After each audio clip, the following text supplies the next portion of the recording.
Selamat pagi teman-teman sekalian, selamat jumpa. Dan di sini saya akan mencoba berbagi pengalaman tentang membiakkan Dorstenia foetida. Membiakkan Dorstenia foetida itu terbilang cukup mudah, karena sejenis tanaman sukulen ini mempunyai bunga yang tumbuh mengeluarkan biji. Nah, biji-biji inilah yang pada akhirnya nanti akan tumbuh anakan-anakan dari tanaman Dorstenia foetida. Nah, bunga atau biji-biji dari tanaman Dorstenia ini seperti ini, teman-teman. Nah, ini dia bunganya. Nah, itu ada biji-bijinya, yang bijinya itu nanti setelah umurnya cukup tua, dia akan jatuh ke sekitaran dari indukan. Nah, ini anakan-anakan dari Dorstenia-nya. Nah, teman-teman sekalian, biasanya para pencinta tanaman Dorstenia itu menanam tanaman Dorstenia foetida itu di dalam pot ukuran 8 cm seperti ini. Nah, ini adalah tanaman Dorstenia yang umurnya kurang lebih sekitar 5-6 bulan. Atau juga di dalam pot bulat diameter 8 cm ini seperti ini. Nah, ini juga umurnya kurang lebih sekitar 5 bulan. Nah, saya menaruh di dalam pot yang ukurannya kurang lebih sekitar 15 cm ya. Nah, ini tujuan saya menaruh tanaman Dorstenia dewasa di dalam pot ini yang ukuran 15 ini, biar biji-biji dari bunga Dorstenia itu akan jatuh di dalam pot. Jadi tidak jatuhnya itu menyebar kemana-mana ya, tidak jatuh menyebar kemana-mana, tapi jatuhnya ke dalam pot. Nah, ini kenapa saya pakai pot gantung, karena lahan di rumah saya itu kecil, jadi saya memakai pot gantung ini karena efisiensi dari tempat. Nah, teman-teman, setelah Dorstenia ini jatuh atau tumbuh anakannya, ini saya biarkan kurang lebih selama 2 bulan hingga anakannya itu cukup besar.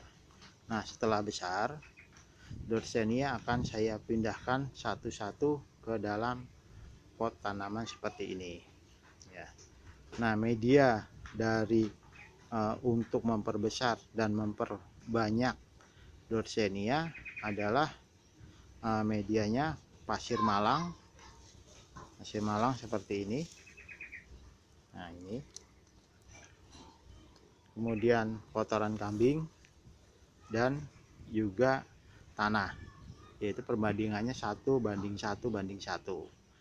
Nah, tanaman Dorstenia ini adalah tanaman sukulen yang dia menyimpan air di dalam batangnya. Jadi karena sifatnya yang sukulen ini, tanaman ini cukup disiram 2 hari atau 3 hari sekali ya, 2 hari atau 3 hari sekali. Nah,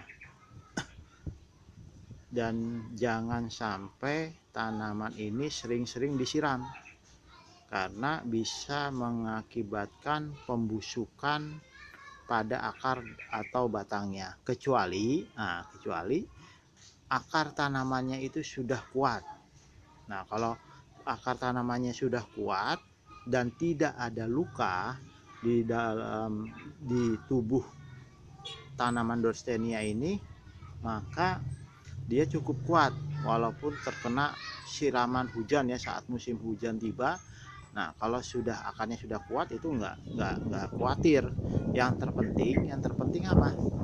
Yang terpenting itu adalah media tanamnya itu tadi ada campuran pasir malangnya. Kalau musim hujan lebih bagus lagi pasir malangnya itu diperbanyak, sehingga saat hujan tiba itu airnya cepat turun ke bawah ya kan. Saat musim tiba hujannya jatuh ke dalam pot, potnya itu ke dalam pot, air hujan yang ada di dalam pot itu cepat turun ke bawah, sehingga media tanam yang ada di dalam pot yang berisi tanaman Dorsenia itu tetap kering ya. Jadi disinilah fungsi dari pasir malang itu. Jadi dia mempercepat turunnya air ke bawah, sehingga pembusukan pada akar dan atau batang Dorsenia itu bisa dihindari. Nah, teman-teman sekalian, kembali lagi membiarkan tanaman Dorsenia. Nah, membiarkan tanaman Dorsenia ini yang tadi saya sebutkan, yaitu cukup dengan pot ya, yang ukurannya kurang lebih sekitar 17 cm. Nah, ini juga saya ada yang ukurannya bahkan lebih dari 17, itu sekitar 20-an cm. Nah, ini biar apa? Biar tadi saya bilang biji-biji Dorsenia itu tidak menyebar kemana-mana. Nah, tapi kalau ukuran potnya cukup besar, nah itu Dorsenia itu bijinya akan jatuh ke dalam pot ya, di dalam satu pot. Nah, ini seperti teman-teman lihat ya, anakan Dorsenianya ini sangat banyak sekali. Mungkin ini sekitar 30 cm ya, 30 cm, maaf, sekitar 30 biji atau 30 tanaman anakannya. Nah, itu banyak sekali. Nah, itu anakannya. Nah, ini tadi yang saya sebutkan di awal, ini saya biarkan dulu. Ini umurnya sekitar 1-2 minggu ini. 1-2 minggu. Nah, nanti setelah cukup kuat, yaitu sekitar umur 2 bulan 3 bulan, saya pisahkan. Nah, saya pisahkan. Nah, ini tanaman ini teman, ini ya kuat ya, terkena sinar matahari penuh dari pagi sampai siang sampai sore selama 3 atau 4 hari berturut-turut itu tanpa ada penyiraman, dia cukup kuat karena dia menyimpan air di dalam batangnya. Tapi meskipun begitu, saya biasanya menyiram tanaman ini 2 hari atau 3 hari sekali. Itu 2 hari atau 3 hari sekali saya siram.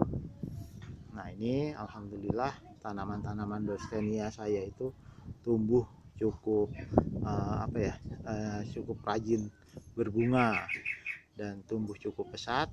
Nah, ini kemarin sebagian daun-daunnya saya potong agar anakannya itu bisa terkena sinar matahari langsung ya.